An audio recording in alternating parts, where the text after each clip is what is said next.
Thank you Jesus. ದೇವರ ನಾಮಕ್ಕೆ ಸ್ತೋತ್ರವಾಗಲಿ. Price the lord. ಈ ಸಾಯಂಕಾಲ ವೇಳೆಯಲ್ಲಿ ದೇವರ ವಾಕ್ಯ ನಾವು ನೋಡಿಕೊಳ್ಳೋಣ. ಯೆಶಾಯನ ಬರೆದ ಪ್ರವಾದನೆ ಗ್ರಂಥ 29ನೇ ಅಧ್ಯಾಯದಲ್ಲಿ ದೇವರ ವಾಕ್ಯ ಹೇಳುತ್ತದೆ, ಹಾಲೆಲೂಯ, ಪ್ರೈಸ್ ದ ಲಾರ್ಡ್. ಅನೇಕ ಮಂದಿ ದುಷ್ಟ ಜನರು ಗಾಳಿಗೆ ಹಾರಿಕೊಂಡು ಹೋಗುವ ಹೊಟ್ಟಿನಂತೆ ಇದ್ದಾರೆ ಎಂಬುದಾಗಿ.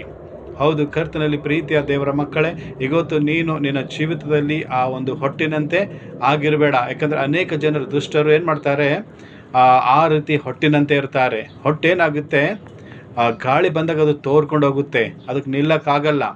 ಅದಕ್ಕೆ ಕರ್ತನಲ್ಲಿ ಪ್ರೀತಿಯ ದೇವರ ಮಕ್ಕಳೇ, ಆ ಗೋಧಿ ಗಾಳಿ ಬಂದರೂ ಕೂಡ ಏನಾಗುತ್ತೆ, ಅದು ಹಾರಿ ಹೋಗೋದಿಲ್ಲ.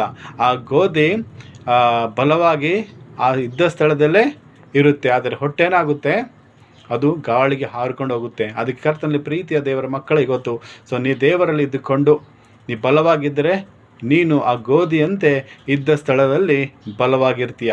ಒಂದೆರಡು ದುಷ್ಟನಾಗಿ ಇವತ್ತು ನಿನ್ನ ಜೀವನ ನಡೆಸೋದಾದರೆ ಒಂದು ದಿವಸ ನೀನು ಗಾಳಿಯಂತೆ ಹಾರಿ ಹೋಗ್ತೀಯ.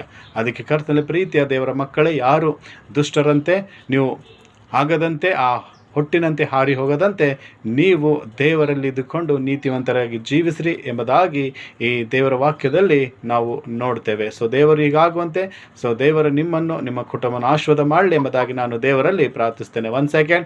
May God bless this word, you and your family. Amen, amen. Thank you Jesus. Praise the lord.